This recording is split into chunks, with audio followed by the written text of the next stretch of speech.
Welcome back to Enlighten Up for episode 33, The Mind-Created Illusion, Recording the Voices of Dead People, and Reversing the Aging Process with Aage Nost. We have such a great show for all of you today. In fact, it is our longest show because, again, we just have another guest who has so much wisdom, experience, and insight to share with us on so many cool topics. And one of them is reversing the aging process. Yes, it is possible to reverse the aging process. And he tells us how 3 doctors in 2009 discovered that and won a Nobel Prize for it. But why does no one know about it? Why are we not being told? Well, we're going to get into all of the things that you can do to reverse the aging process that are working for Auggie, and we're also going to talk about the science behind it. Also, if you listened to episode 32 and you heard how Brian was doing a love experiment, well, the results are in and it's going to blow you away. In fact, both Lisa and I were moved to tears. So we're going to share that with you in this upcoming episode. And of course, we're going to talk about recording voices of dead people. What? How is that possible? Auggie talks about how there is another alternate reality right next to us, but many of us can't see it. And to start the show off, we're going to go straight into the power of the mind. What is the mind? Is it just the brain, or are the mind and brain two separate things? And how does the mind create the illusion of reality we see around us? Auggie asks a very important question. If we come from nothing, what are we? So let's jump right into the episode and find out what Auggie has to tell us. Hi everyone, welcome back to Enlighten Up. You're listening to episode 33, and today we're excited because we have a very interesting guest joining the show who is going to be discussing some very interesting topics that I know Michael is very interested in, specifically because it revolves around his work and his whole career. Of course, we are joined also with Lisa and Brian today. How are all 3 of you guys doing? Great. I'm doing well. To speak. Michael's getting signs from the angels already, so... Oh, yeah.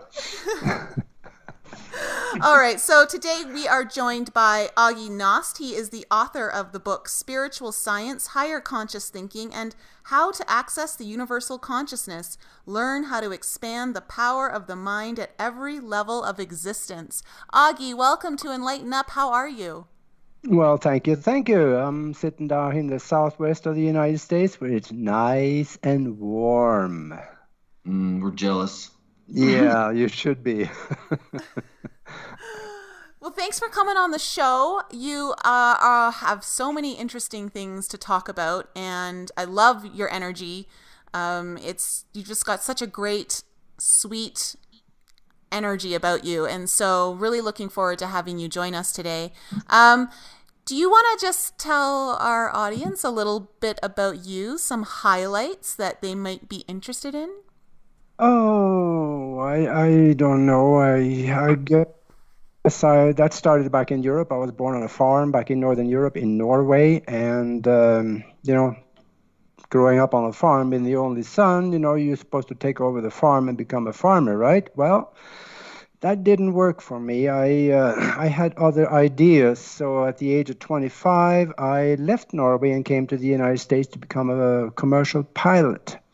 And I went to flight school for a year, got all my certificates and ratings, all the way up through pretty much everything you can get, all the way up through a multi-engine instrument instructor and all the rest of it that is necessary to fly commercially. And it was a lot of fun. And we started our own flight school. It grew into an international air taxi, became an air carrier. And the thing about it is that when you do something, even if you like it, if you do too much of it, you burn out sometimes. And I did. So I quit flying and I started doing other things like painting and studying the mind, developing the mind. And I tell you, I think the people at Star Trek got it all wrong when they say space, the final frontier. No, it isn't. The mind is the final frontier. And our deep oceans. Yeah.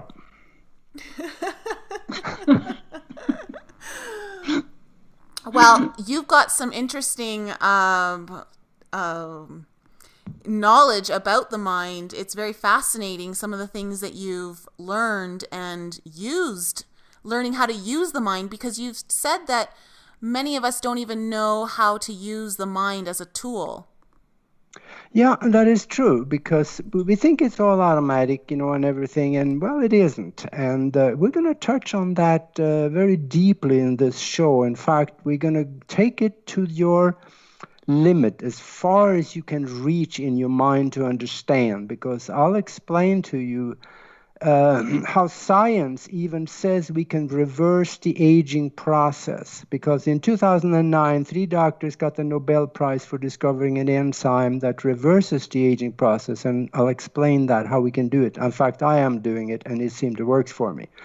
And also how we can tap into that universal consciousness that is all around us, and we can tap into it both for knowledge and resources. So we'll talk about that. And let me start out, maybe talk a little more about the mind. Up to fairly recently, there were no scientific proof that actually a mind even exists. Really? They all thought it was in the brain. It's all electric circuits in the brain. That's what creates everything, until they started looking in through the pituitary gland, and they find out that there is particles in there that phases in and out of physical existence. Are you saying the mind and the brain are 2 separate things? Absolutely. Oh, yes.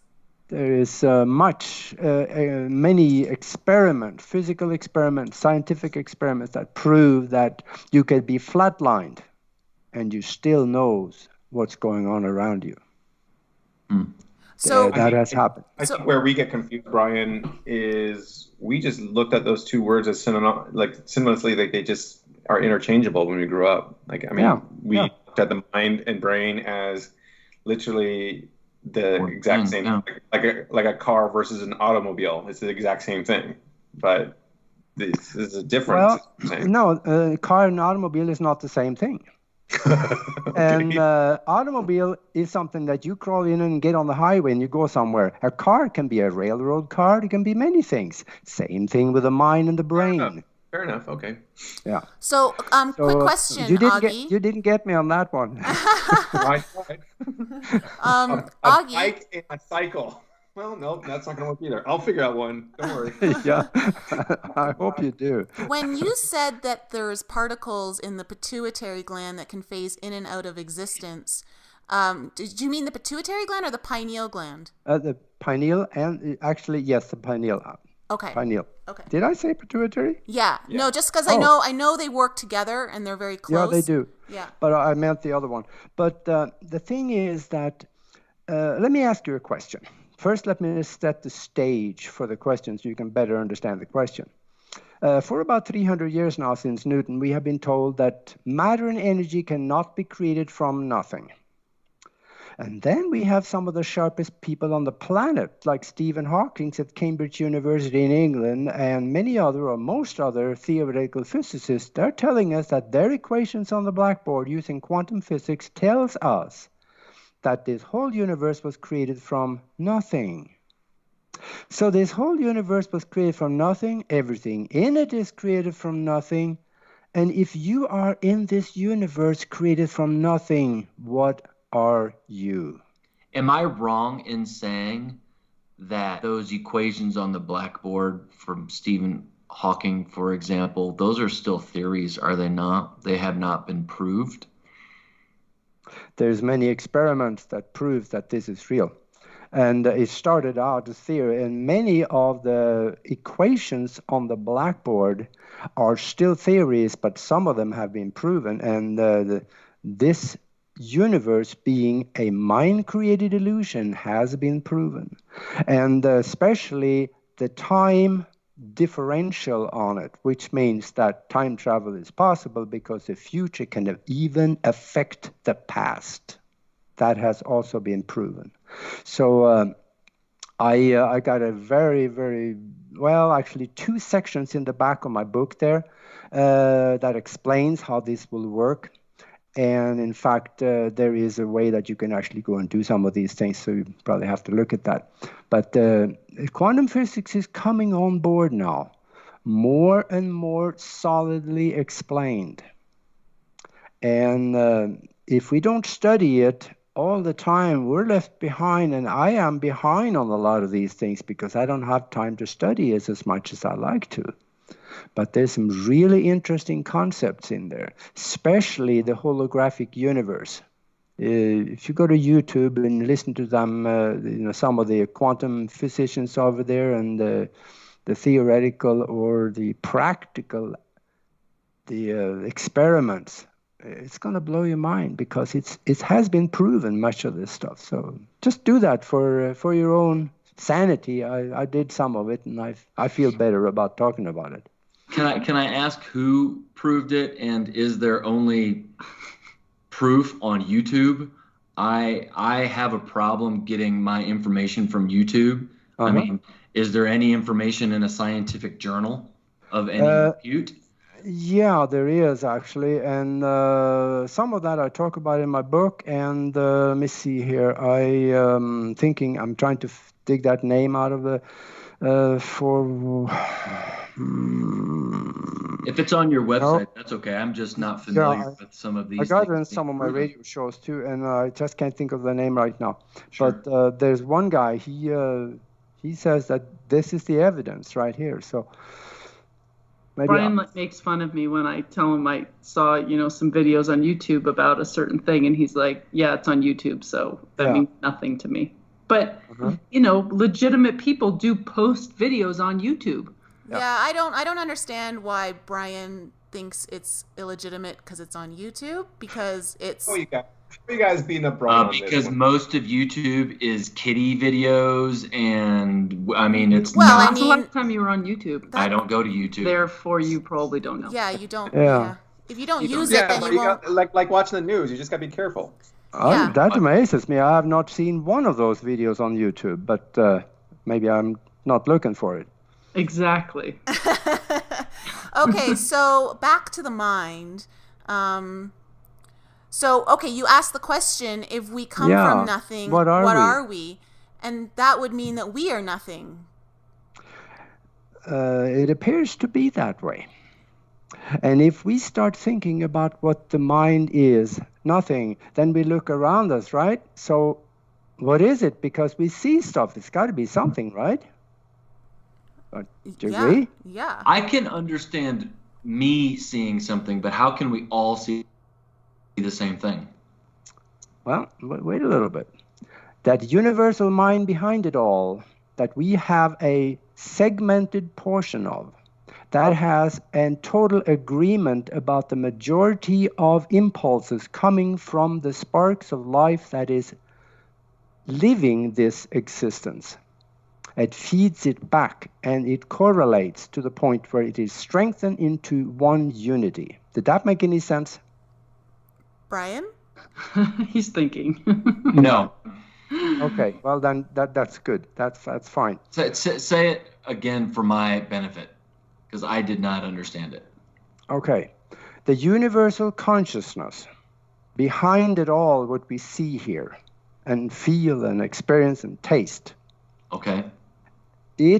We are given I'll say it a little different. We are given a segmented spark from that universal consciousness. That segmented spark, some call it different things. We call it consciousness. Some call it souls. You can call it anything.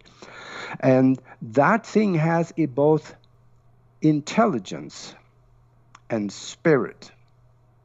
Spirit is a higher form of intelligence. Intelligence can be anything. You can talk to a computer. In fact, there are computers walking around today looking like people, but they are just computers, and they are intelligence, but they don't have anything else. They do not have the mind. They have the brain. Right. So there's a difference there. But all these separated impulses being fed back from these universal or the individual sparks of life, so to speak, being fed back to the universal consciousness is assembled into one big picture that everybody more or less have agreed to. And that is what we see around us, because that is again fed back to us in individual situations. So it works together both ways, where we get the information from the universal consciousness and we feed things back to the universal consciousness. This is what I saw in my download. And I saw how it worked. And I guess I didn't say anything about that download, but that's something that a lot of people have had that. And I can understand the theory of that. It's the practicality of it is what's hard for me to wrap my mind around. Yeah, it'll be hard for you for quite a while, because it's hard for me to, I can understand it, but there are times when I said, nah, it can't be that simple.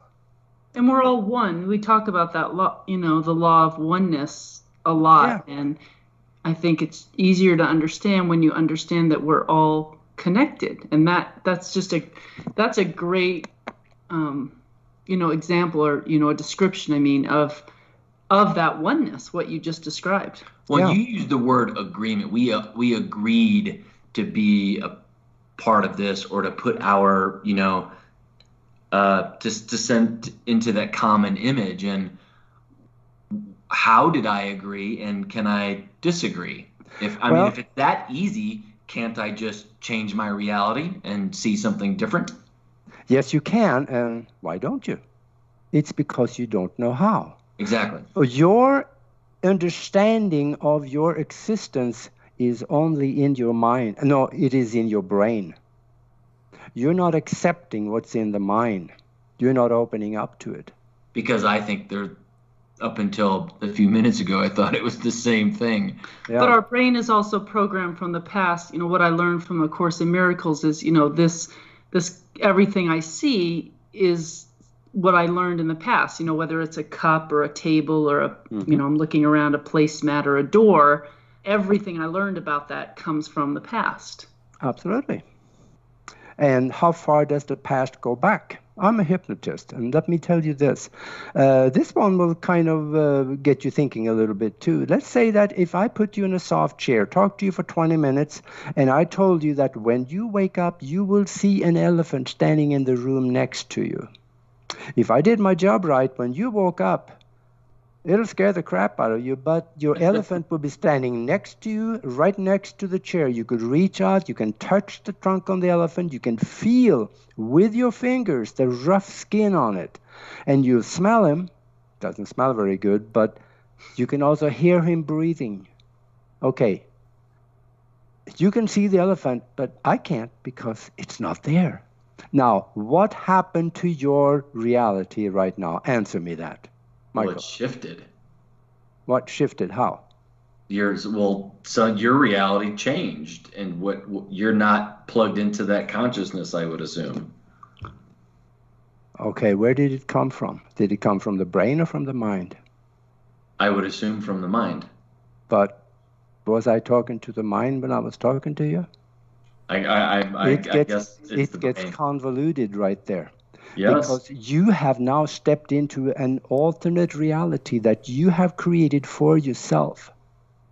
What's the difference between that reality? It is just as real in the moment, right there in your chair with the elephant, and as it is right now, sitting looking straight ahead for that bottle of Coca-Cola you have in front of you. It's totally as real as that one in the moment. The thing is that when you're under hypnosis, most of the time, those things will wear off after a while. And unless you have a post-hypnotic signal that you can be repeating and stuff, you can probably get it to last a long time. But that elephant will go away. But your present existence would not go away, because you have done it so long and it was so well programmed by the intelligence and the consciousness before you created this body within the hologram that you are walking around in, for the only purpose of that spark of life to get experiences. An intelligence or a consciousness cannot have physical experiences. So that's why that we create this body we are walking around in, so we can have those physical experiences by trying to palm a nail in and hit our thumb. I mean, the consciousness laughing their butts off behind that. Look at that thumb. They want the experience of all the things we are doing, but they can't have it in the present form that they are. They have to create this body. Would that make any sense? Makes sense to me. Mm-hmm. How about you, skeptic? No. You see, when you die, you're going to be nothing, right? You're just going to fade into the darkness and be nothing from there on. Is that correct? Yes. Well, let's revisit this conversation sometime when we are both on that side, so we can have maybe a good laugh about it. Because I want to be there when that happens. Yeah, you're going to be one surprised dude, because. Or you are. Oh, I would be surprised too, but in a totally different way. One of us is going to be. So, what about all these things that you can see? I have my personal self. I went out to. There's a way that you can record on recording devices the voices of dead people on the graveyard. I've done that. And this shows up on the tape. What's that? Nothing. Creepy. Yeah, very creepy. Because some of the stuff they say is very creepy. And then again, you have all these pictures that show up in the frame of the picture, but there's nothing there when you take the photo. That's creepy too. But it tells you that there's an alternate reality next to us that we cannot see. Now, I've taken pictures at the Stanley Hotel before of ghosts, of orbs. Yeah. I believe in ghosts. Okay. But what are ghosts? What, Michael? I said, how does Brian, how do you believe in ghosts if you don't believe in an afterlife? What does a ghost mean in afterlife? What is a ghost to you? Of energy that's holding on to this planet, to this realm. Doesn't mean they're trying to go somewhere. It means when you die, they want to keep that spark doesn't go out in them, and they hold on. You're exactly right. Yep, you're right. They just don't know any better. That is usually people that think they're nothing.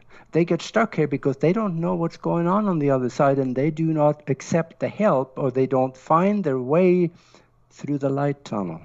That is your ticket out of there. But Brian thinks that spark goes out. Yeah, I don't think that proves the existence of a ghost. Does not prove that there is an afterlife and there's somewhere to go. It just means they're hanging on to stay here, that they don't want to be extinguished. What is hanging on here? Their energy, their life energy. So let's go back to physics. Can energy just disappear? Can you feel energy? Entropy says that we all want to not exist anymore. I mean, the energy will die and be reborn. I'm not saying reborn as a soul, but energy is recycled over and over again. Mm-hmm. But that energy, where does it go? Because you can't kill energy.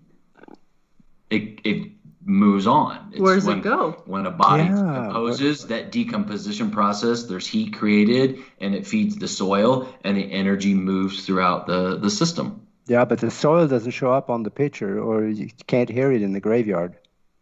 So there is something else, and that is that. This one is a little tough for Michael probably, but there are several things that leaves the physical body. In fact, I have seen it. There was an older gentleman that lived in this house, and 2 years ago he died, and I was standing in the doorway looking at him being dead in the bed, and I could see this gray substance just leaving the body and poof, right through the wall, and it left. So that was what we call the astral vehicle. That is just an energy. And that energy, if it is strong enough, can take physical form and show up in pictures. And like the guy over in France in the mid-1960s, I think it was. He took pictures of dead people all the time. He went out to the graveyard, he took a Tesla coil, put it next to a fresh grave, walked off about 15 feet and took many pictures. And sometimes he showed the guy that was dead in the ground was standing next to the grave looking at him. And people in town, they got so scared that they chased him right out of town, and he left. Otherwise, they probably would have killed him. How come not everyone can see things like that? I think it is all depending. When it comes to the Tesla coil, I think everybody can do that. But the people without the Tesla coil, some of them have a little higher spiritual vibration than others. Sure. If you're thinking about food and TV all the time, you probably will have a hard time with it. But if you're reaching for spiritual awareness, then you have an easier time to see into that realm which you are seeking. That makes sense. Yeah. Hey, we agreed on something. I was just, my jaw dropped for a moment. I was like, whoa. Well, no, I mean, it's a very plausible explanation that some people are tuned out of life. And I mean, he said they're watching TV all the time. Yeah, my parents wouldn't see anything like that all they want to do is, get through the day and watch TV at night and, and hit reset. And some people, like my wife, are trying to have a higher vibration. I don't understand completely what that is, but I understand that. So I could see somebody like Lisa being able to see that as I wouldn't be. We could be in the same situation looking at the recently deceased, and I can understand the plausibility of Lisa seeing something and me not. Yeah, but I'll tell you another thing. You may have an advantage being around Lisa.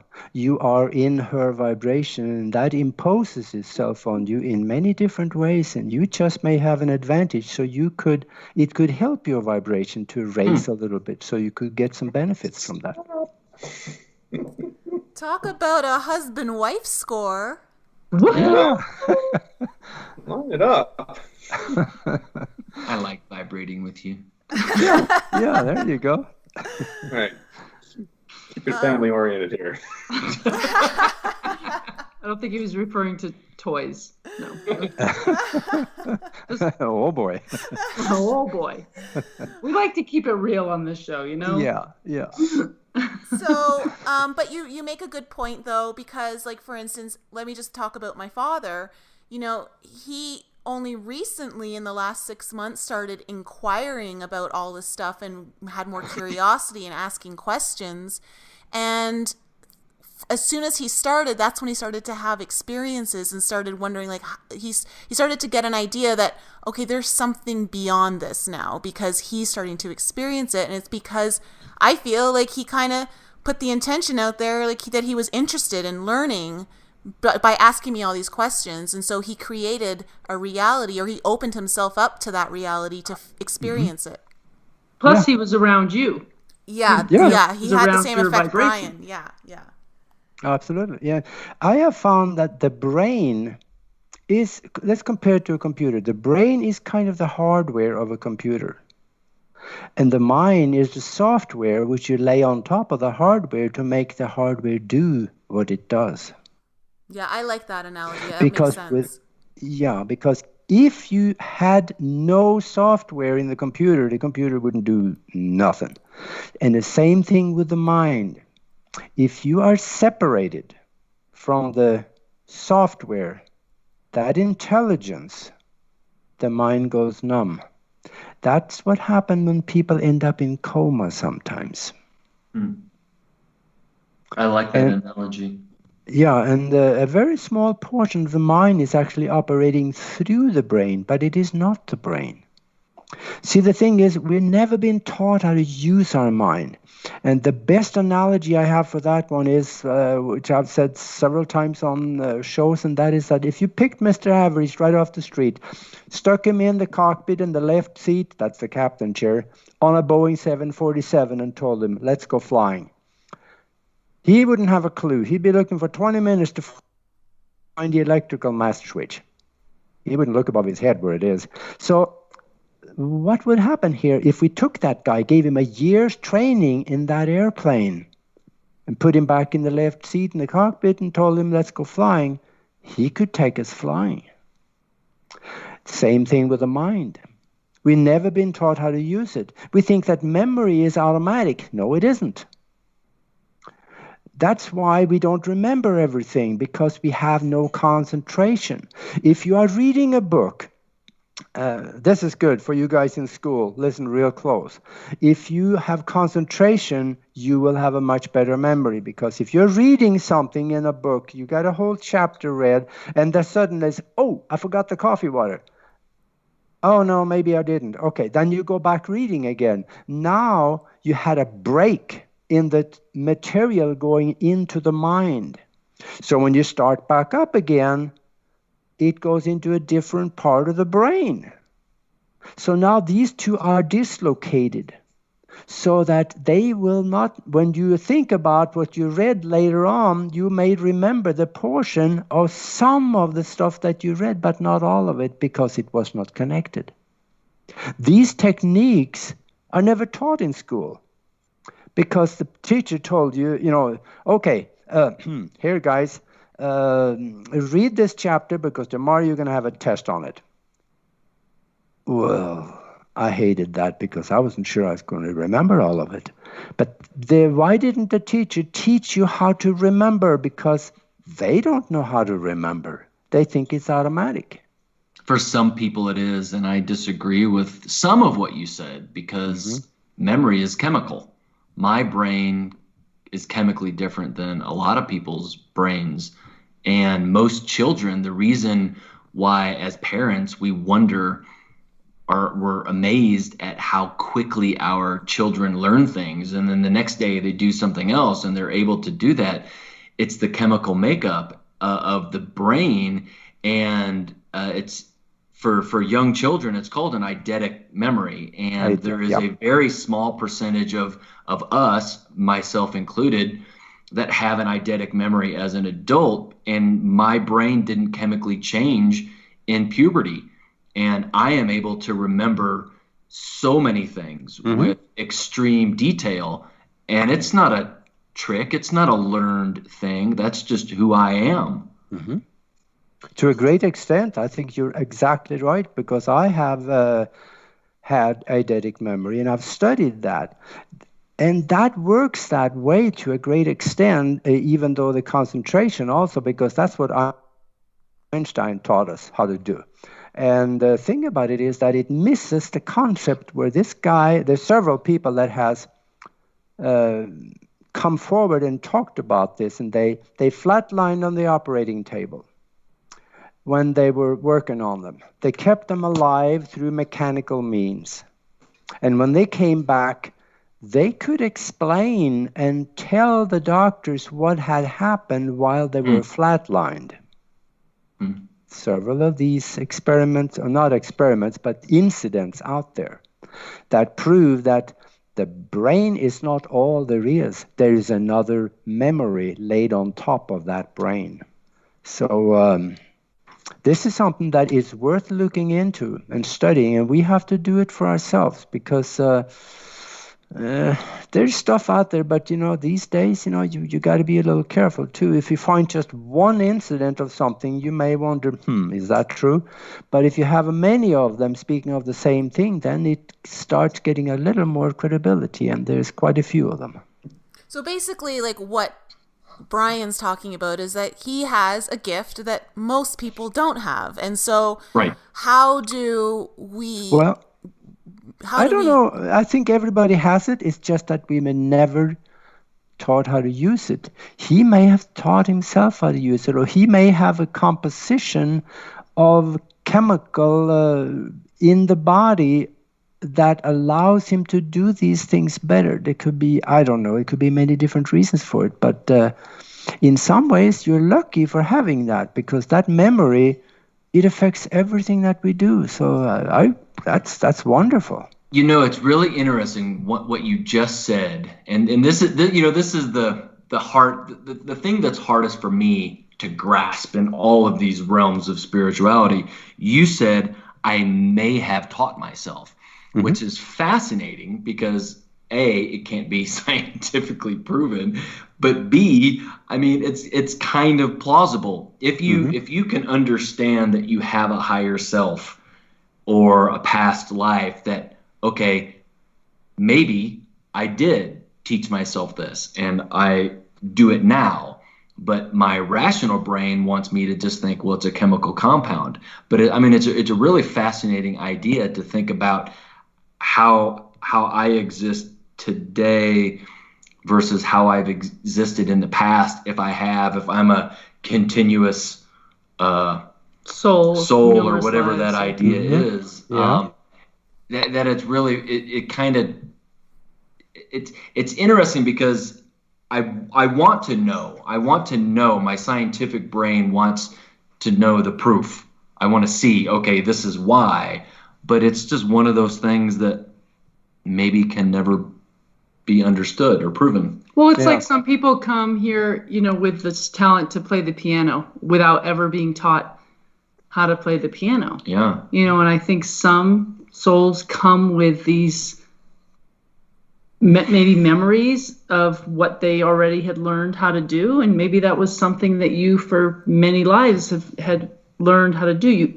He has really good concentration, which is one thing I noticed, that what you were saying about the reading, I don't remember, like movies. Brian always teases me because I don't remember, like after a movie, I don't really remember a lot of people's names or kind of what happens sometimes because I have like ADD.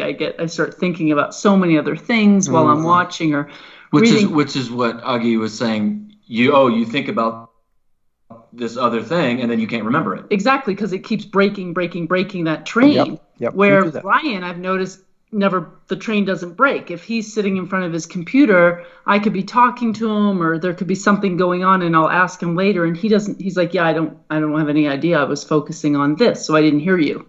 And he's, has the ability to stay focused and concentrate. So I have tested myself with that, and I believe that I have, I think it was about 35, 37 minutes without any break of concentration. That's amazing. Yeah, that is quite a lengthy period of time because most people they can do a couple of minutes. Right. But they've never been trained to do it. If they were trained to do it, they can do it too. Ever since listening to your show that you did with Nicole on TLC, you spoke about that same thing.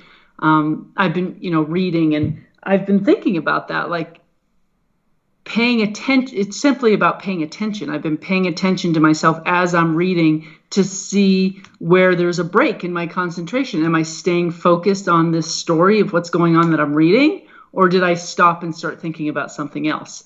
And so I think if you're aware of it and you start paying attention, that's the first step in training your mind. Yeah.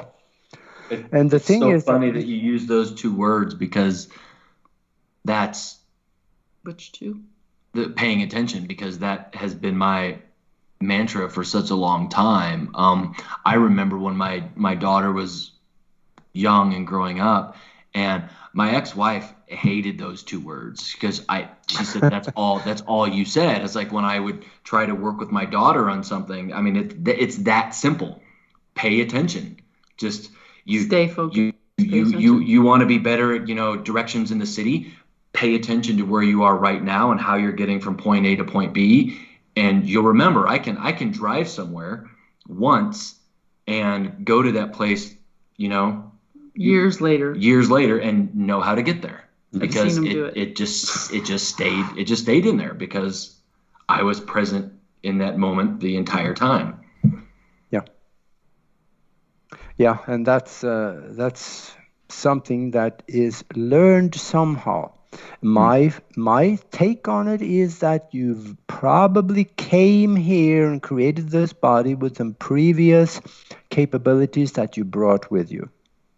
That's fascinating. I think that probably what happened, because if you created all here You would have the influence from people around you that would probably more so dictate what you would do and be, because it is extremely important what we allow into our mind to dwell there and fester the most. That is what we will have in our life. If we direct our mind, that this is again both reaching into quantum physics and motivational speaking, let's say that most people, they plan their vacations better than they plan their life. So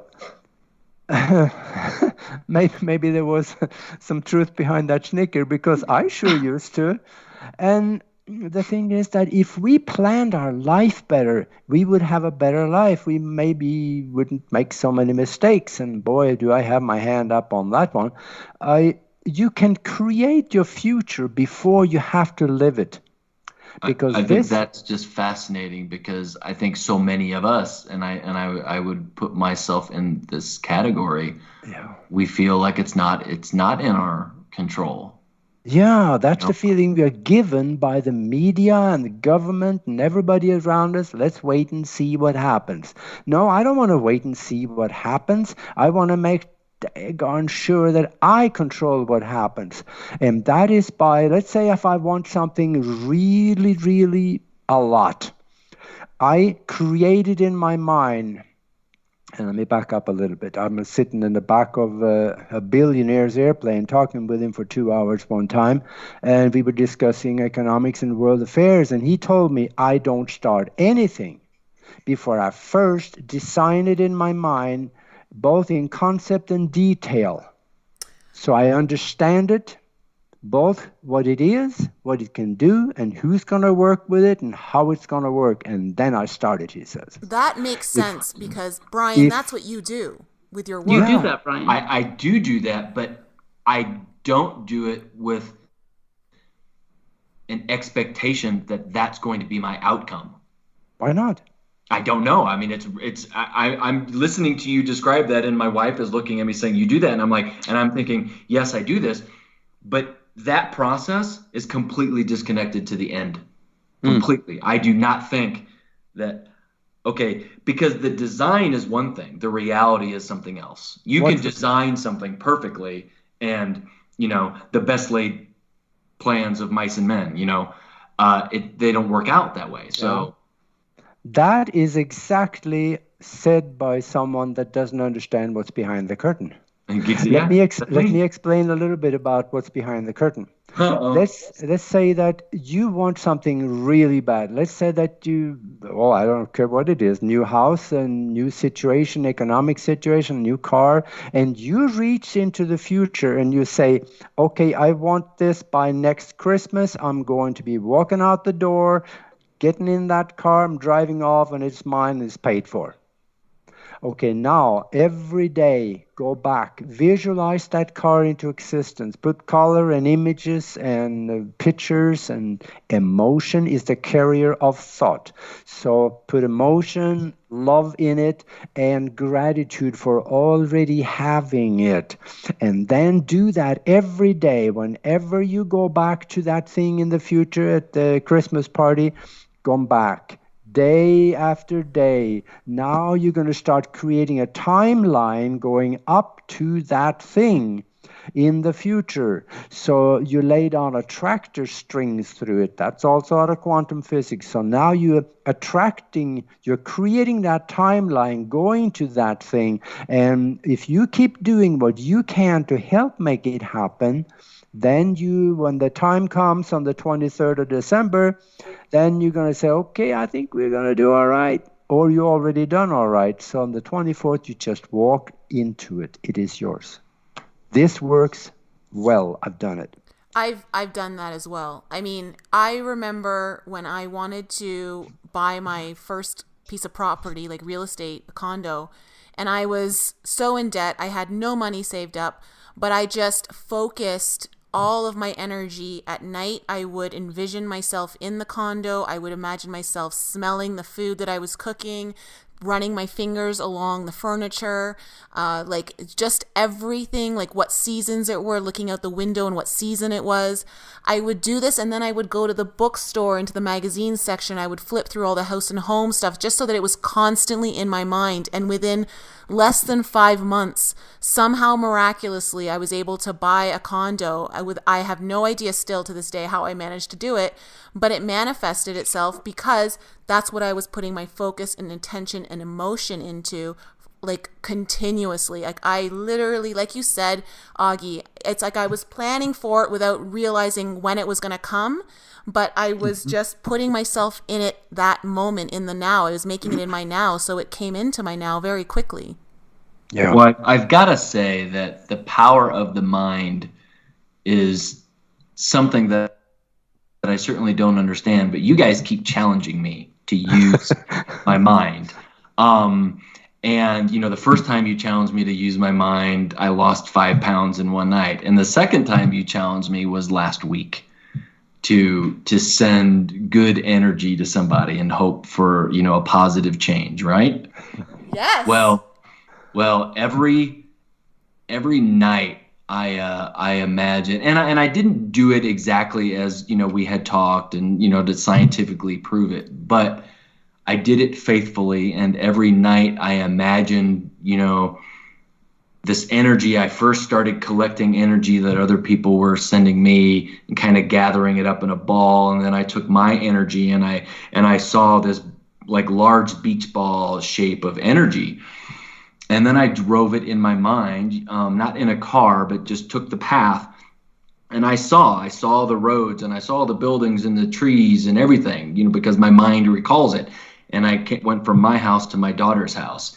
And then I saw myself going into her room and giving this to her, you know, not necessarily interacting with her, but, you know, sometimes just putting the energy on the bed. Or there was one night where I actually did interact with her, and I got a text from my ex-wife this morning saying that she wanted to talk with me about something with my kid and that it was positive. So I don't know what it is, but yep, it happens. Wait, because sorry. The interaction, they may not see you, but they feel you. Okay, this is huge. This is very big. Okay. I know. I was shocked when I saw them. Because Auggie, you know what? I'm going to send you the link to the last week's episode where we talked about this for him to do this. Because Brian's a very analytical person. He's always in his mind. He's not in his feelings. And so this was an experiment for him to see if he could affect his reality through his feelings. But something else happened, Brian, that you talked about on the weekend with us that you haven't shared yet. Oh yeah, no, it was what was really palpable for me, and it's every single time I started, like my mind was saying, okay, start the process to do this, you know, put this energy together. The biggest smile comes across my face, and there's so much joy that I feel inside. It is so palpable, and I couldn't make it go away. So just the idea, so the abstract idea is I want to send positive energy to my daughter, but it had a physical impact on my life because I just had this huge smile and this warm emotion that was so incredible. Okay, let me run something really quick by you. Your daughter is in your life. She is in your awareness, right? She's not speaking to him. Yeah, that's why this experiment was done, because she hasn't talked to me in a year. Yeah, but she's she still, knows who I am, though. She's still there. Sure. You can see her, you can feel her if you touch her. She's still there. And if you create everything in your environment, who created her? You did. You created her in your mind, because if we live in a mind-created universe, the only one mind that you are aware of is your mind. So you create her in your mind. And at her end, she creates you. Now it gets complicated. That's incredibly complicated, because in her life at this moment, She, doesn't want to have anything to do with me. So in her mind, she probably doesn't think much about me, but in my mind, I am. And I've been trying to, through my mind, connect with her and send positive. But her feelings. the mind is also the higher self. Is that not right? Yeah. So her higher self is fully aware of you and present with you. So, you're making that connection with your higher self, and her higher self are communicating. Well, and I would assume you do things like that on purpose. I didn't. I mean, and I know you guys have talked about this. I don't fully I shouldn't say I don't understand the higher self. I do understand the higher self, but I don't use it the way that I think you guys probably do. When I did this, I wasn't saying, okay, higher self, work with me and help me do this. It was me. Right. And you're saying it's the same thing, and that's what's really hard to understand. So, is how can you not be aware of something but then use it? So how can you just say for the audience and us, but what has now changed for you from where you stood on this before you started this to where you are now? Like, what are your thoughts on it now? It's because what happened that first time with using my mind's energy to lose weight, and then I did it the first night and I woke up and lost 5 pounds, and which was just that incredible thing, and then never was able to repeat that again. And this is how you say my mind gets in the way, because, okay, yes, I've sent these positive feelings out there towards my daughter, and I got a message this morning saying, hey, something positive is happening. I don't know what it is yet, but can I do it again? And that's where my mind, I can't get around that. Okay, yes, I want to see something else change in my life. Can I put my mental focus at it? And I don't know what's going to happen. Still, my logical brain, yes, I've seen 2 things happen. And still my logical brain tells me not to expect something. Let me just give you a thought that I would have to that, and that is that instead of making it a question, can I do that again, make it a statement, I can do that again, because the brain is like a computer. Geico, if you put garbage in it, what are you going to have? Put good stuff in it. Keep telling yourself that I can do it again. And what's in the subconscious mind would eventually leak into the superconscious mind and embed itself on the universal consciousness and look around for matching vibrations. And your daughter is in there, match the vibration with that and pull her back, and she's going to end up in your life. Okay, I'll try that. You used a term that I'm not familiar with, and I don't know if everyone else is as well. Superconscious mind. What does that refer to? You got many different kinds of mind. You got the conscious mind, then we're somewhat aware of that one. And then we have the subconscious mind, which is more or less the programming, the electric programming in the bottom of our mind where the neurons connect, and we get stuff going on in there that we perceive to be real. And then below there, when the subconscious mind get a question and it doesn't have the answer, it reaches around first in the subconscious mind. If it can't find the answer, it reaches into the superconscious mind, which is basically empty. It's a connection device to the universal consciousness where it may reach into and find the answer and bring it back to you as a hunch. And it said, that sounds about right. And then you go do and research and find out, hey, that's the answer. So is that like what you talked about before, how we're all connected to this, like the collective consciousness? So yes. The superconscious is that connection? Is connecting into that. Yes. Like where you can, I know that you can, tap into, say, if you're playing golf, you can tap into, your inner Tiger Woods kind of thing, or, if you're a scientist, your inner Einstein, and you're able to, I know that there are people who actually are able to do that, who, don't have any talent in a specific area, but tap into that superconscious mind, and suddenly the next day they're incredible painters or musicians or something. It reminds me so much, just listening to you describe this, it just sounds like the movie Inception, where they share dreams, but then there's that subconscious level that is shared, and it's just this empty space. Yeah. To bring it down to like the most visual thing that came to my mind instantly was, those old arcade prize things where like you put the money in and then the handle comes down and you like direct it where to like pick up like whatever prize you can in the claw. Right.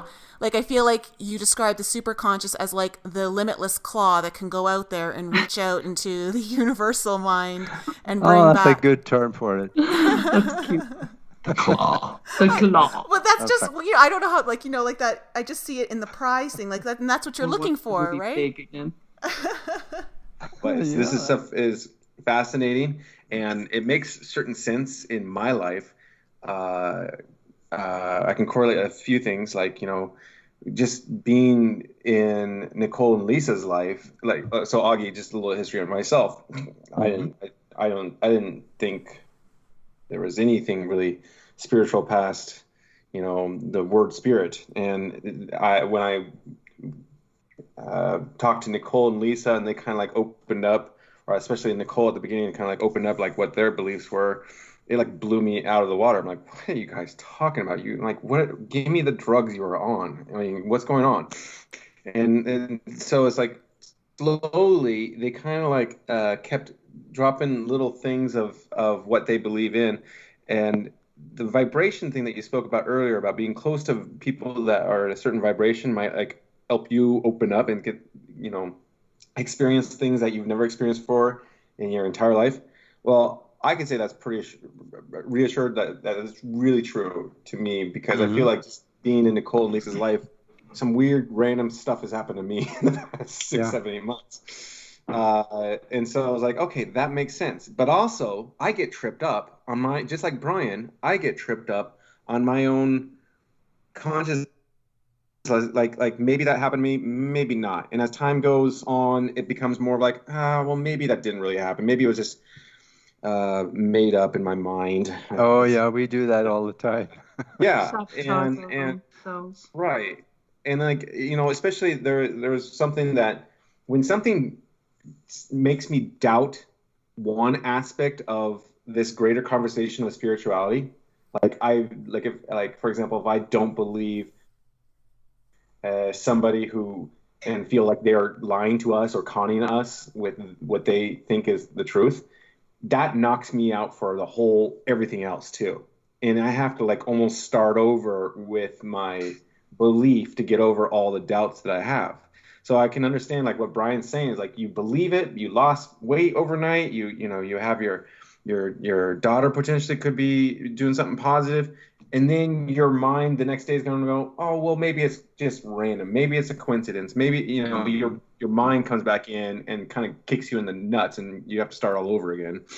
Okay, that's actually really interesting. Like, so Auggie, what is it? Because I know that's more left brain trying to take over the right brain and not allowing the wholeness of the brain to be fully active.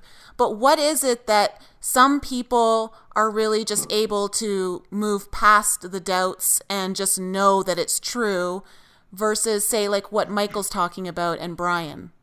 Oh, maybe I can help you with that one. There is a saying that I've been using, and I love to claim it, but I don't think I can. And that is that for the one that have had the experience, no explanation is necessary. For the one that has not had the experience, no explanation is possible. Ooh, yeah, I like that. Yeah, I mean that's Nicole. That's exactly what we talk about in our past. It's like you have to like go through this just to believe it. See, the thing is that you're gonna have within the next couple of weeks, you're gonna have an experience that breaches that barrier for you. Okay. You'll have one. Oh. Are you like predicting something, Auggie? Yeah, I'm predicting, if you want to call it. But you're going to have something, maybe 2 weeks at the farthest end, maybe a month. You're going to have something simple, It could be like you walk into a room, reach for the light switch, and the lights turn on before you touch it.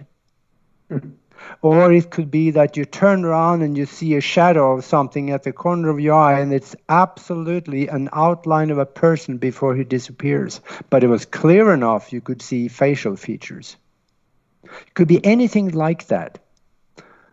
But you'll have something. Okay.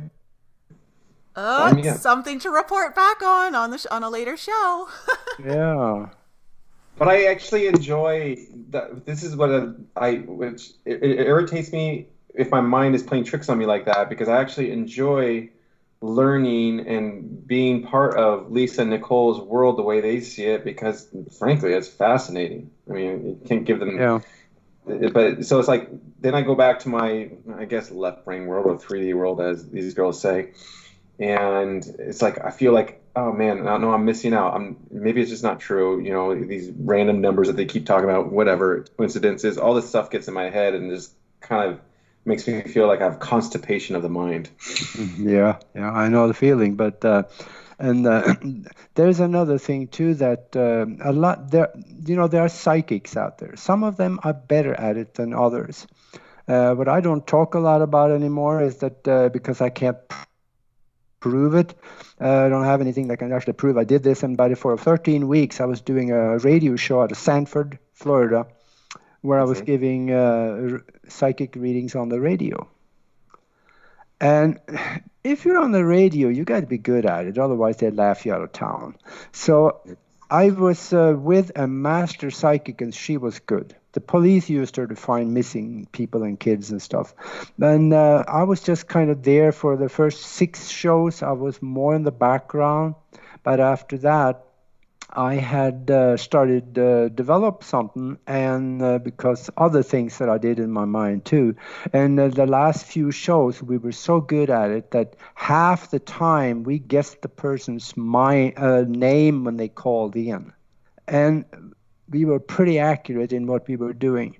See, this is the brain is a transmitter and a receiver. It transmits thought waves. Thought waves are minute gravity waves that travel at the speed of 163 times the speed of light or more. Science don't know that yet, but there is some experiments going on trying to figure it out, I understand.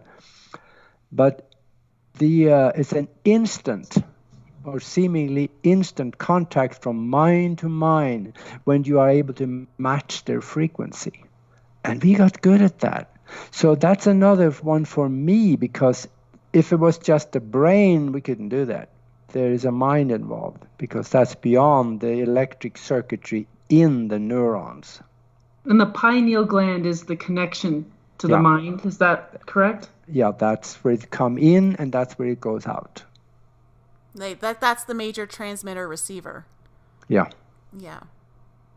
There's a lot of string theory going on in what you read, I think. I have a little. I don't think string theory may be going off in the wrong direction, but I'll see where it goes yet. I don't know. There's some questions about that, you know. So how did you get into, with all of the mind, how does that work into the age reversal? Oh, well, aging, science has found what causes aging and death. And time? Belief. Well, there's more to it than that. No, much more to it than that. In 2009, 3 doctors got the Nobel Prize for discovering an enzyme that reverses the aging process, and nobody seems to know about it because it's obvious. The establishment, status quo, they don't want you to know, because you can imagine what would happen to Social Security and the pension programs if people quit dying. That's funny. Yeah. Well, hey, it's funny, but it's very the true. Truth. Yeah. No, it's absolutely the truth. Yeah, so it's there. Go to the Nobel Committee's website.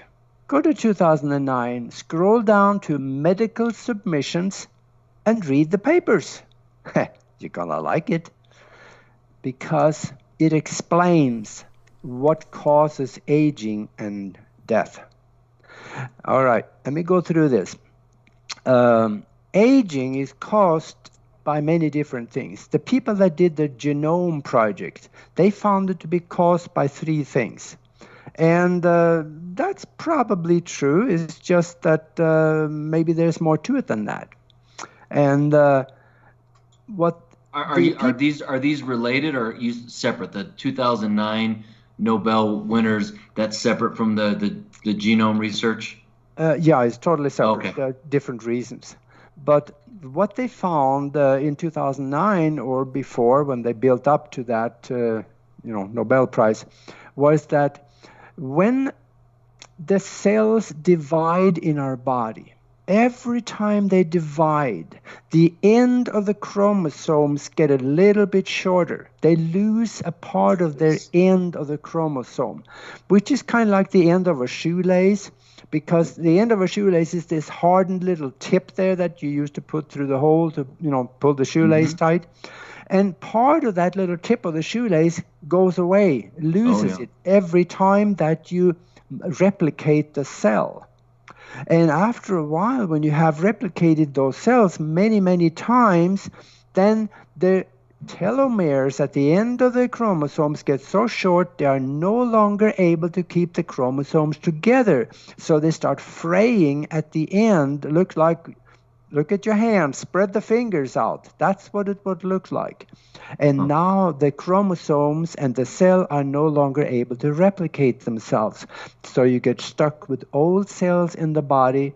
The more of the dead cells you have, the more old cells you have, and you get older, and you get so old that the body is no longer able to sustain itself, and it will die. That's what causes aging. Exactly. Then we can slow it down a little ways. We can take antioxidants and all kinds of good stuff, some of it we like and some of it we don't, stem cells and so on. We can slow down the aging process, but there really isn't any way to stop the aging process unless you can stop the shortening of the telomeres. That's the key. And is there a way to do that? Yes, it is. Yes, and I'm doing it, and it seems to work for me. But how have you noticed a change? Well, I'm looking at myself in the mirror, and maybe you women can relate more to this. You heard this cuss word called crow's feet. Yes, Michael knows that. I have crow's feet. Yeah, I call it a cuss word because nobody likes it.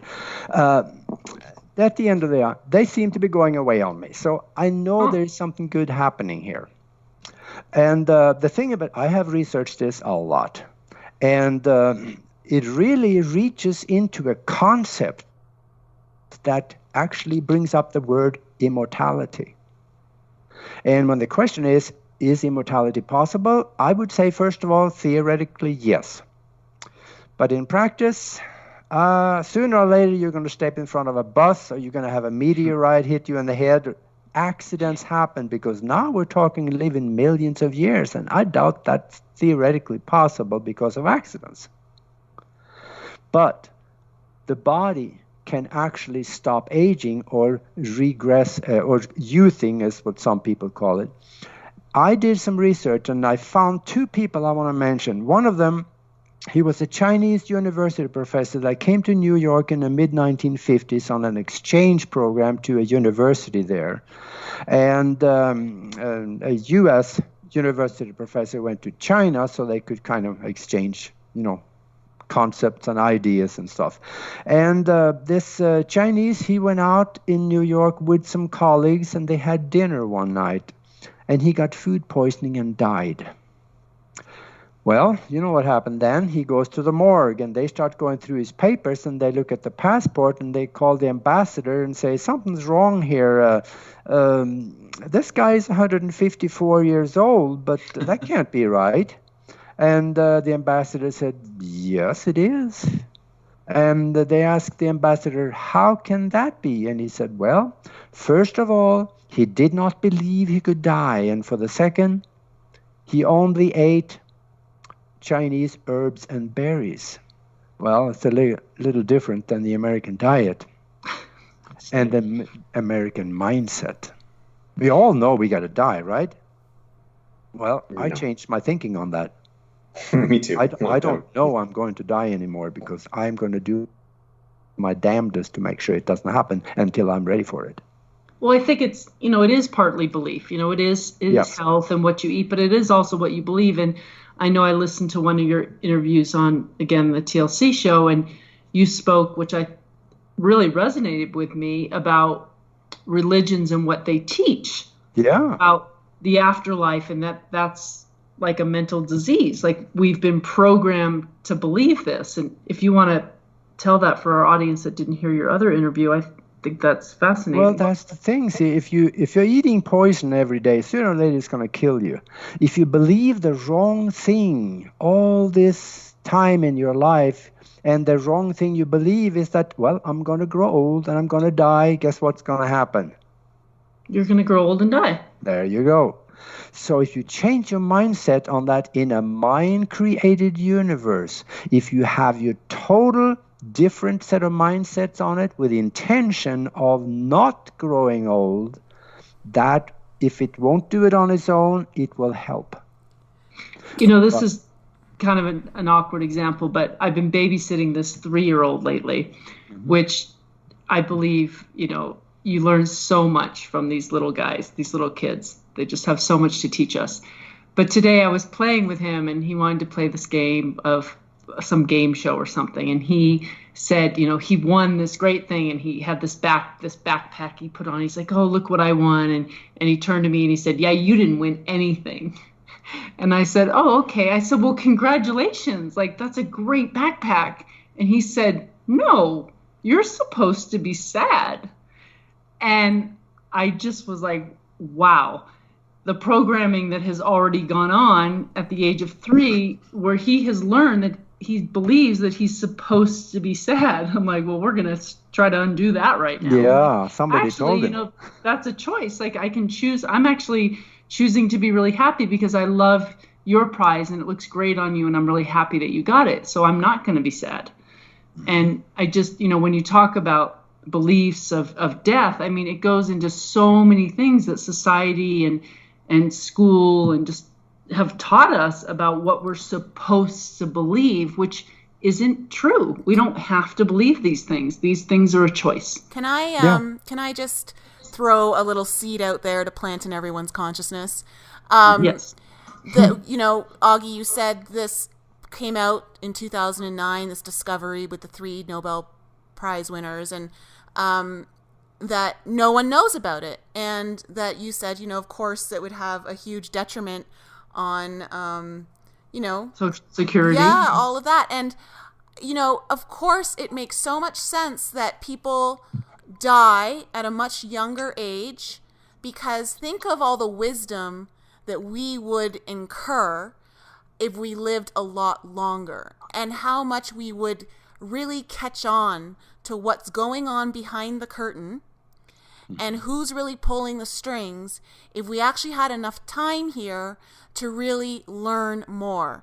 So the sooner that we die, the less likely we are to learn what we're supposed to learn, and that's part of the reason why no one wants us to live long. Yeah, you got it. That's absolutely true. And speaking of long life, then again, I found another Chinese guy that his name Li Qingyuan. He was 256 years old when he died from an accident. He was a martial art instructor for the Chinese army, and he was an herbalist. And he was also a teacher of the mind, so to speak. And he died at a 256-year-old, and the government verified his age on several occasions. So these things happen, and I found out what he ate, and I'm pretty much doing the same thing. And if we're looking beyond that, we can also look at the Sumerian tablets. They speak of the Sumerian kings list. If for 245 years there were 8 kings that ruled, the oldest one ruled for 74 years. And that's right out of the Sumerian tablets. In fact, the Jewish, what's his name? I'll think of it in a second. They also, in the Jewish faith, they talk about the king's list, and they are extremely old. So yeah, that happens. Can I just put one asterisk on what you said? And I do kind of say this tongue in cheek. I lived in China for a while, and I wouldn't trust anything verified by the Chinese government. So I'm not saying that it's not true that these gentlemen didn't live to be 156 and 254 or whatever the numbers were. But when you said the Chinese government verified their age, I kind of laughed, because when you live in China, you learn to not believe anything the Chinese government tells you. Mm-hmm. And, in some ways, I agree with you on that. But in addition to that is that I would not believe absolutely nothing the American governments are telling me. So I was just going to say the same thing. Agreed. But that's the thing, though, see, that when they went in the 1930s, the New York Times wrote an article about this guy, because they had a guy in China that went to his village, and they talked to the people in the village, and they all knew him. And they said, yeah, everybody knows that he was born in 1766, I think it was. Wow. And, it was, 1677. I may be getting the numbers converted or backwards.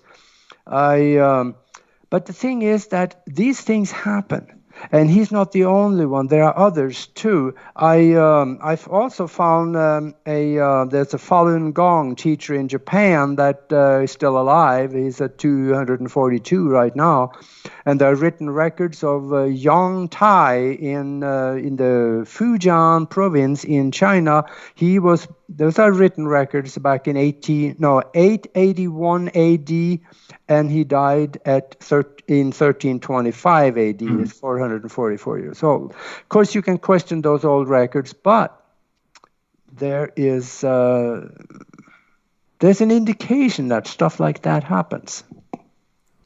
And what I'm doing, I am taking what I found in researching this Yuan. I'm taking what he's eating, and that is doing me a lot of good. I told you that. I am, oh God, I don't even want to talk about it, but I'm older than some of the dirt around here. It's just trips around the sun. That's what we call it. Yeah, there you go. And trips around the sun. I have more energy than somebody 1/3 my age, and I can probably outperform most people 1/3 my age on most things. And my mind is fairly sharp. I don't think I forget a lot, but there are times when I'm not able to dig it up right away. But I did have an advantage. 25 years ago, I was able to travel around the country, teach a mind development course, Zox Pro training, and that teaches you how to assimilate information from a book at the rate of 75 to 100,000 words a minute with 95% retention. What? So, there's stuff like this that can't be explained. How can you even turn the pages fast enough? Yeah, you actually do. You turn them one page per second. Or actually, you see 2 pages per second, or about second and a half. Goodness gracious. Yeah. You can look it up and you'll see. In fact, next... You said that Zox Pro? Zox, Zoxpro. That's correct. And next week I'm going to do a radio show with a guy in Australia that is now managing that program. So this is it's interesting what the mind can do. The brain, I'm not so sure actually. Yeah, the brain could probably do it on its own, because I think you actually could teach computers to do the same thing. But what we're calling it is subliminal photography, because you totally bypass the conscious mind and put information directly into long-term memory. And then later on, you go into long-term memory and retrieve it through the trigger methods and questions and stuff. And you bypass the conscious memory probably so that there's no distractions. I mean, because that's what you were talking about, that interrupts the memory process is the distractions. Yeah, exactly. That makes sense. So when you fly through a book like that fast, then by the time I'm done, I close up the book, look at the front cover, and tell myself that I will remember everything in this book and have perfect recall at any time I need it. That goes in after the other on top of it. And then I look at the book and I don't remember a thing until I ask questions. There's what was so-and-so doing, and what was on page 45. And I can get flows of information on that page because now I'm asking the subconscious mind a question and, okay. So they run and get the file and bring me the file. Right. It's fascinating how some people can do that now. Like my son was that way. When he was 4, he could recite word for word from a book that I read to him maybe a couple months prior. Yeah. And he could tell me just every word on the page. It was That's frightening. The chemical composition of the mind. Yeah, and everybody can do it. It's just that you got to know how to exclude the conscious mind to the point where you bypass the conscious mind and you just put it into long-term memory. And in my book, I talk very extensively on how to reverse the aging process and how I am doing it. Yeah, and so you can rebuild the telomeres just through certain supplements and food that you're eating, right?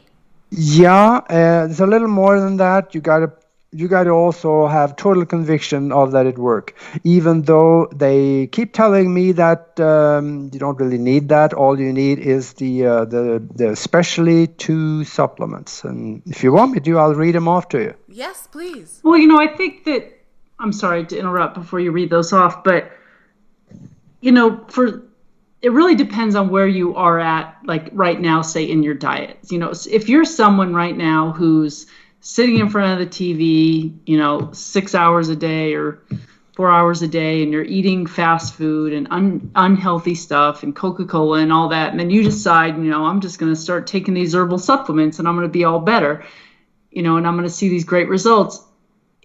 I think that, there's some steps that you have to take before you can get there. Yeah, if you do that, it's going to take you a little longer. Yeah, it's going to take you longer, and if you're really conscious about your health and you're drinking, purified or distilled water or whatever, and, eating raw vegetables and, keeping processed foods out of your diet, then you've got a head start already. Oh, absolutely. But I can't, I don't think that people should expect these great results or think that they can still continue to eat processed foods and things that aren't good for them and take these supplements and wow, they're going to see these great results. Yeah, you need the whole picture. I think you're right on that. It's you got to start changing your lifestyle a little bit. I don't eat and live like normal people. I eat mostly raw, natural food, but of course I sin quite often. But well over half of what I eat is raw foods, and that does me well. And for my whole life, since I was 3 inches tall, I have eaten a bowl of raw oatmeal because it's a lifestyle change. Yeah, and there is a research coming out of Stuttgart, Germany, I found years ago that says that anybody that have a bowl of raw oatmeal every day of their life live on the average 11 years longer than the ones that don't. You mean uncooked oatmeal? Absolutely. Yes. Why do you want to cook it? When you cook something, you kill it. What would happen to you if I stuck you in a pot and turned up the heat? Sorry, the visual was just too funny. I'd be relaxed. Yeah, you would. After a while, you'll be really relaxed. So no, I just never heard of that. I just wanted to make sure. Yeah, it's got to be raw because when you cook the food, you kill the enzymes. Oh, and I know that. It never crossed my mind to do that with a grain. But it's we cook almost all the foods that we eat, and we eat healthy because we eat vegetables and, not processed foods, but we're cooking a lot of the things that we eat. So, yeah. So, okay. So the audience understands that, and this is it is really common sense, but some people like to throw common sense out the window that, if you're trying to clean a room, obviously you're going to get it done faster if you had been cleaning it throughout the year. But if you wait till the end of the year, then it's going to take a lot longer to clean it out. So that's just like with your body, right? It's the same kind of situation. So if you're working on clearing out the body and starting to change your lifestyle habits, what then do you add into that to supplement the age reversal so that these telomeres start rebuilding and lengthening? Well, let's say that I have been, I was sitting in front of the TV 4 hours a day, and I was eating pizza and all kinds of good stuff, and drinking Coca-Cola, which is, the pH of 4. And I would have a little ways to go. I would change my lifestyle of eating, and I would start exercising. And because if I didn't, I know that I probably would have a hard time with it. I was to get on the raw foods, and I would start taking the supplements. And exercise is extremely important, especially in a situation like that. But let me read off these things that I found. This guy, I believe this is a partial list, but it's got the 2 of them that is absolutely necessary and will do or should do for most people, I would think. And of course, now we got to remember that I'm not a doctor, so if I'm saying something here, that you got to remember none of this works because the government tell you it doesn't work. And the government would never lie to you, so never. Yeah.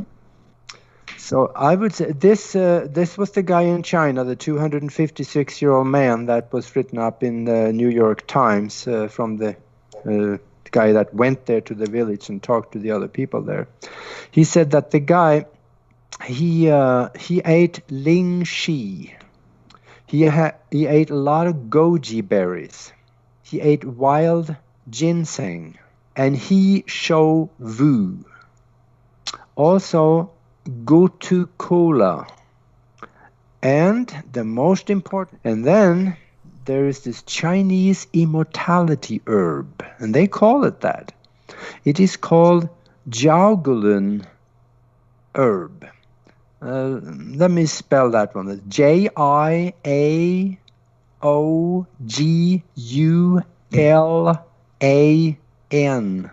herb. And I take it in capsules. Some people like to take it in teas. I like the capsules because it's a little sharp taste to it, so I feel better that way.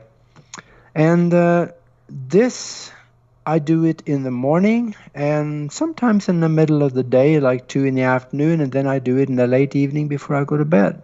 So I take the astragalus, I take a heaping teaspoon. The heaping teaspoon is so big that if I took any more on it, it would fall off. Because we're supposed to take it in the high doses.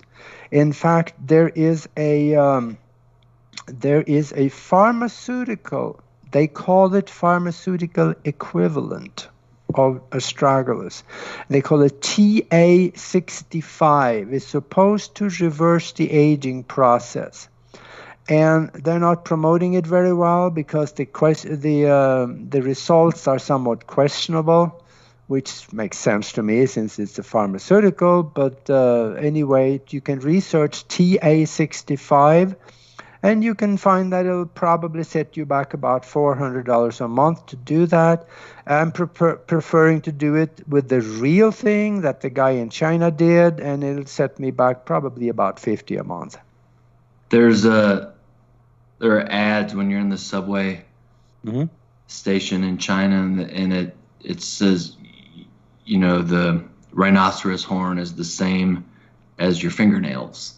So you can probably have better success just eating your fingernails instead of ling chi, because ling chi is rhinoceros horn, and a lot of people would have a problem with that. And, a lot of it's, a grain of salt with what the Chinese eat, because they believe things have, certain powers, and that's why they eat shark fins and rhinoceros horns. So be careful recommending people to eat rhinoceros horn. Ling shi, I thought that I've seen that in leaves.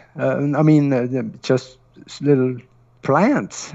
Well, it depends on what characters you are, but Ling Shi is rhinoceros horn. I mean, depends on the pronunciation. Is it possible that there may be like one letter off that makes it the rhinoceros horn versus the plant?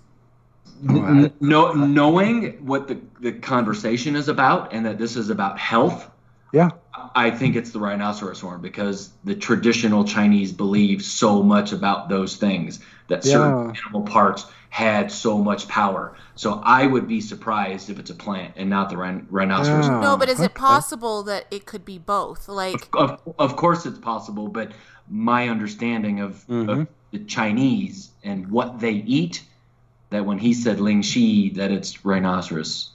Really? I didn't know that. Okay, well, that's something I got to look into. If that really was a critical part of his diet, just ground up your, cut off your finger when you chop your fingernails. Cut your fingernails, save it, let them dry, and grind them up in a mortar and pestle and make a drink. I mean, it's the same. The rhinoceros horn is the same as the fingernail. Auggie, can you spell it for me? LINGZHI.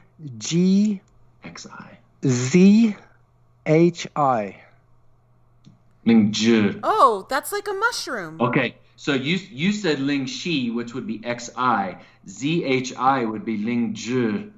Oh, okay. See, I had a feeling. I had a feeling there was something off there. That's a fungus. That's a magic fungus. Okay. All right. Okay. So yeah, I mean, and that's why, Nicole said, could it be the pronunciation? And yes, and especially the Chinese language, the pronunciation is everything.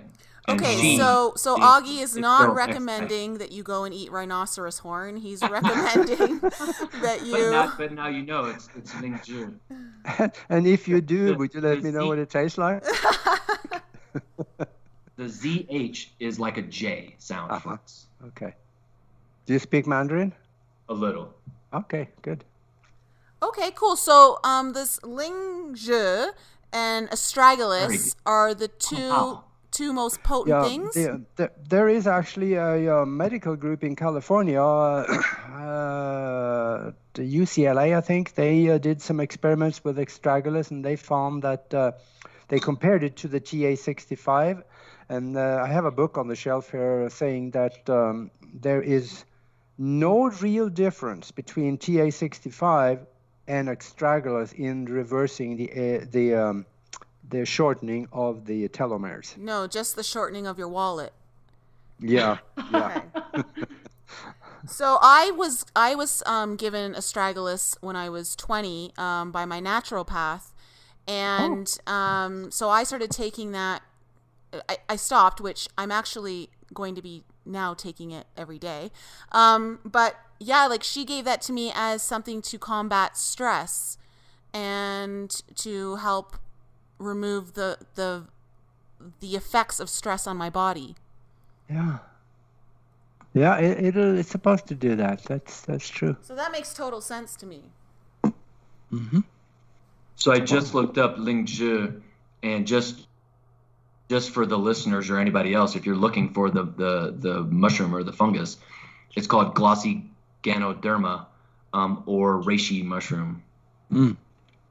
Okay. So that's probably easily found on the www. Auggie, you have a site though that you people can go to. Yeah, and in fact, I have a blog on there that explains a little more about what we talked about. If you go to the website, and then you can, the website is www.aage-nost.com. So it's my www.myfirstname-mylastname.com. And if you go into blogs of mystery, you can go down to the bottom and click on overview and scroll down to December 23, 2015. And you will find a couple of pages worth of blog there explaining some of the stuff that I am doing. And beyond that I go into quite much of it in the book on that one. That is also, I teach a lot of stuff in that book that could be good to know. I'm going to actually leave a link for all the listeners in the show notes to that, because it is a bit difficult to find. I found it, but it's a little hard on the site to see it. So I'll leave a direct link in our show notes for people to go there. And then if they do choose to purchase some of these things, if they use your link, they can get a discount, correct? Yeah, the book is now actually what I would probably better off doing, go to Amazon to get the book. And that is on sale right now on Amazon. Okay. But you get a discount off the herbs. Oh, no, the herbs, you can have a discount if you go to the same place where I get it. I researched a lot of these companies. I found this big, there's a huge company, and that's why they are able to lower the prices as they do. And it seems to, it's the best one I have found. And I get a discount when I go there because I've been buying so much. So you can use my discount and you get a 10% my code. And it's on the website too. You can read it in the article at the bottom there. Yeah. Okay. So I'll leave, for all of our listeners, I'll leave all that information in the show notes for them all, for the book, for the website link, all of that great stuff. And for those that don't have the internet and it's just happened to be listening on somebody else's computer right now, the discount code is the capital AAK6NP. Perfect. Thank you. We'll put that in the show notes too. Yeah.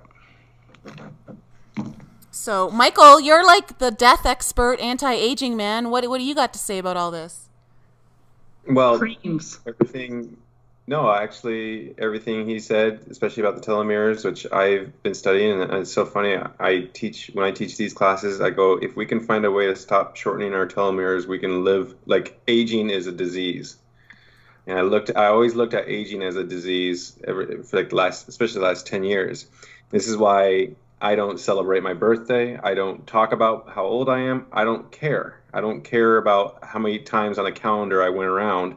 And we were talking about this in past podcasts about how, like, Nikki and I kind of believe, like, you really don't need to just sit there and count how old you are, because really it's kind of like subliminally telling you you're closer to the idea of death. So it's so funny how... You're exactly right, because the Center for Disease Control, they have come up with a new disease, I think, as of last year, and it's called aging. Yeah. So literally this afternoon, I had the same, like a very close conversation to this, and I go, I really wish it would be kind of a cool world if we just never had an ID that said how old we were. We were just walking around, and we never kept count. Like, you don't sit there and the second question that comes out of your mouth is like, oh, how old are you? And it'd be kind of like a fun, like, thought experiment if this world was like that. But telomeres, another fascinating story that really got me on telomeres a long time ago was how lobsters don't die from aging. And lobsters don't die from aging, and so the scientists, when they studied it, they found out one simple thing: their telomeres never shortened. The only reason lobsters die is because of they stop eventually molting their shell, so the compression of the shell and their body usually kills them, or predatories. And that's why every once in a while you'll see a lobster getting pulled up from the ocean that's like 200 years old and stuff. So it's fascinating if animals and organisms can find a way to pretty much beat the disease of aging. I gotta imagine we can find the way too. And you're right too, when you look at the 2009 Nobel Peace Prize, they just said, they quote unquote said, like, an unknown enzyme can stop it, and they conveniently left it out. Yeah. But doing research, that, people call this enzyme, and maybe Aage, have you heard of TAM 818 or TAM 818? No. So they think this is the enzyme that can stop the telomeres from shortening. So I'm absolutely fascinated and geek out on this kind of stuff. So I think I was quiet today because I was just really absorbing it all, and I love this stuff. The telomere shortening enzyme that they talk about in the papers is telomerase. Yeah, I saw that shortens it. Yeah. And the other thing is that let me see, what did I have? I had a note here. I was to re-lengthen. It's like we make something in our body that starts shortening telomeres or stops our enzyme activity that keeps our telomeres long. It's kind of interesting. So if anybody in the audience really wants to nerd out on this subject, it's quite fascinating, at least. So there's plenty of stuff to look at. Wow, this has been like such an interesting conversation on so many levels, because talking about the mind and how we really don't know how to properly use it as a tool because we think it's the mind and the brain are one in the same, and they're not, you know, and how I got to tell you, Brian, like I almost had tears today when you told me that you got a text. I was crying. If you Lisa couldn't tell, I was sitting here crying. So, like that moves me, and because when we talked about this last week, you know, it wasn't about getting the text. To me, that would have been like the whole like a most amazing thing that could happen, and I was just excited that you were gonna have an experience of this, just in whatever way that was going to come. And when you told me that you were just feeling all that joy and the smile, and you know that in itself I thought was amazing. So I didn't when you came out with the whole text, I was, oh my gosh, like honestly, just my heart opened up. And it just goes to show you that surprised the hell out of me too. Yeah, like we have an ability to affect our reality.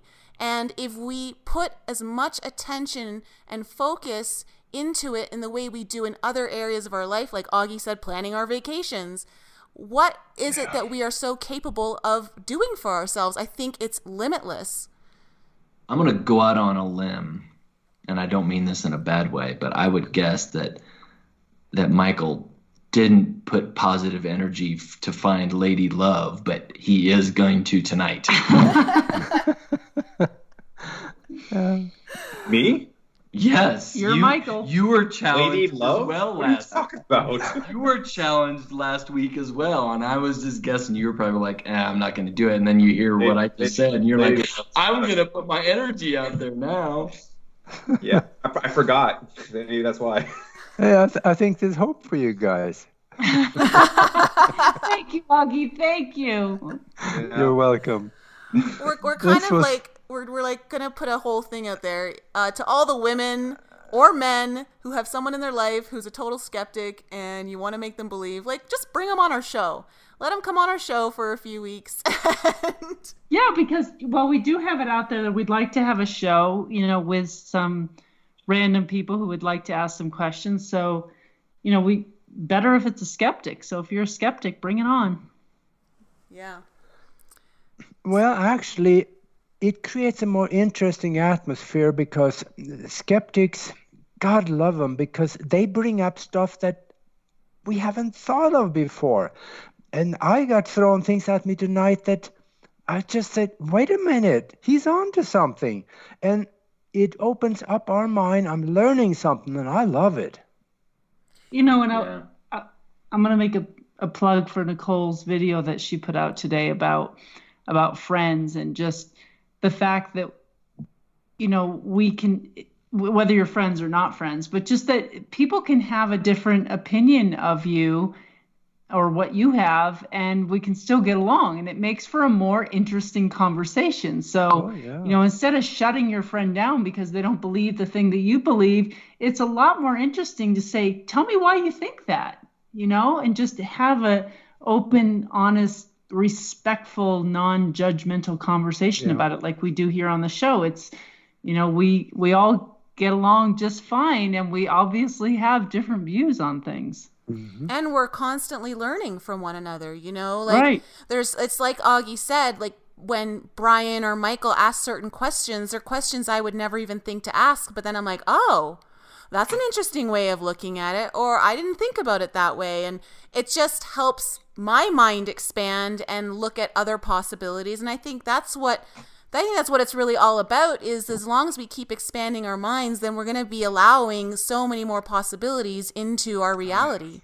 You know, the thing about it is that we should engage Okay, here's another 2 minutes. You should engage the mastermind principle like we have done today. Can you imagine if everybody got together and talked like we did? What would happen? Holy moly. We would accelerate our growth and creation, and we would do all kinds of wonderful things. And this mastermind principle is based on the concept that when two or more minds are united in harmony, they create a third mind that has the potential mind power of the two or more of them multiplied by each other. So we are 4 people here, I think. 5. That means that we 5 people. We have the mind power of 20 people right now to create and come up with new ideas and concepts. That's fascinating. Yeah. This is what families should do. Communities should do. The country together should do it. Mankind as a whole should do this if they had a common forum. That's what I'm trying to do on the Universal Consciousness show that I'm doing every week. And we try to get the minds together so we can create good things for the future. Yeah. And I think if anything, go ahead, Nicole. No, I was just going to say, like, and this is why, you know, we like to try to stay away from certain media sources that are constantly pushing and perpetuating a separation of labeling people into groups and that this group is bad versus that group. It's like, what if the groups all came together and started talking to everyone and listening to one another and had their own conversation? This is exactly why people are being pitted against each other, because they don't want this very thing that just happened on the show to happen with those groups of people. Yeah. And, you know, if you keep watching CNN, you're going to have a hard time. You know what CNN stand for, right? Yeah, Crap News Network. No, well, certainly not news. You know, there's stuff there. Yeah, there's stuff there that is meant to mislead us, and we don't know what it is. Yeah, you're better off just not watching it all. Yeah, you're better off going to YouTube where there's nothing misleading there.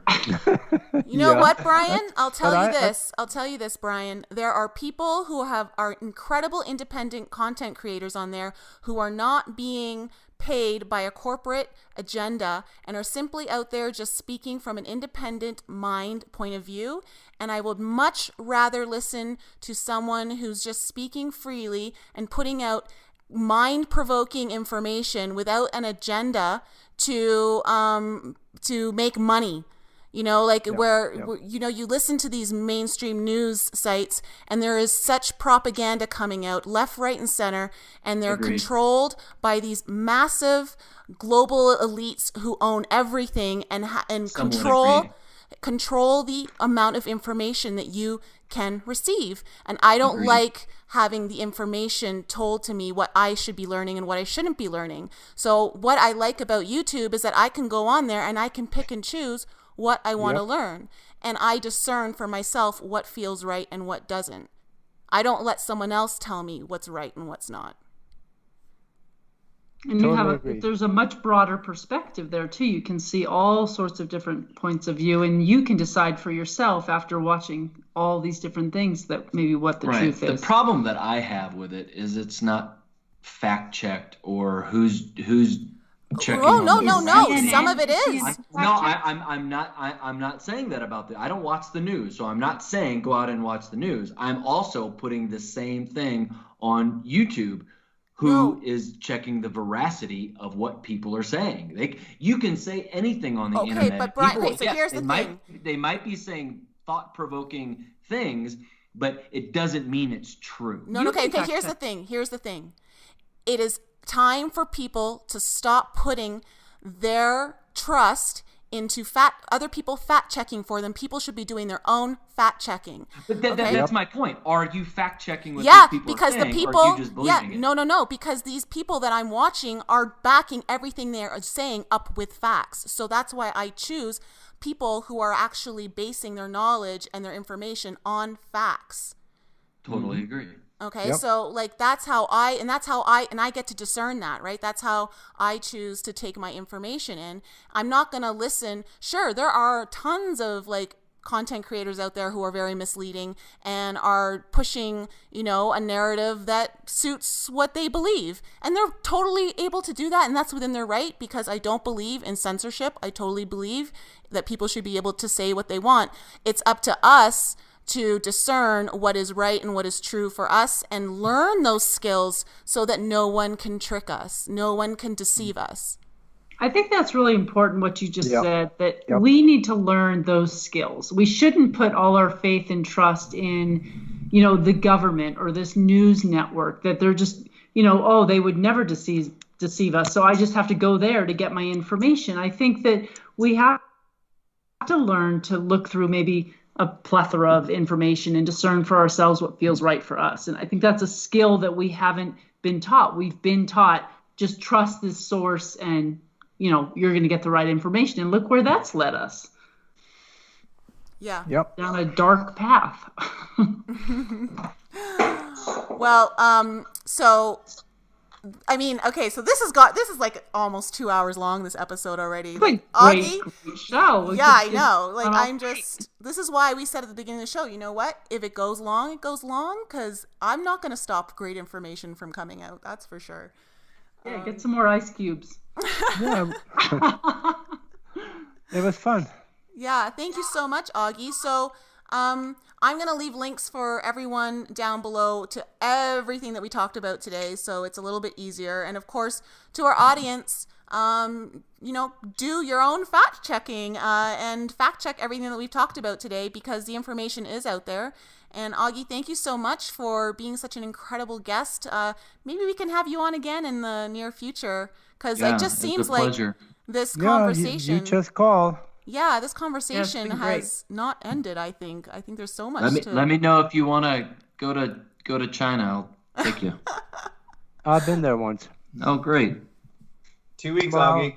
Kind of, only to Hong Kong. Doesn't count. I thought so.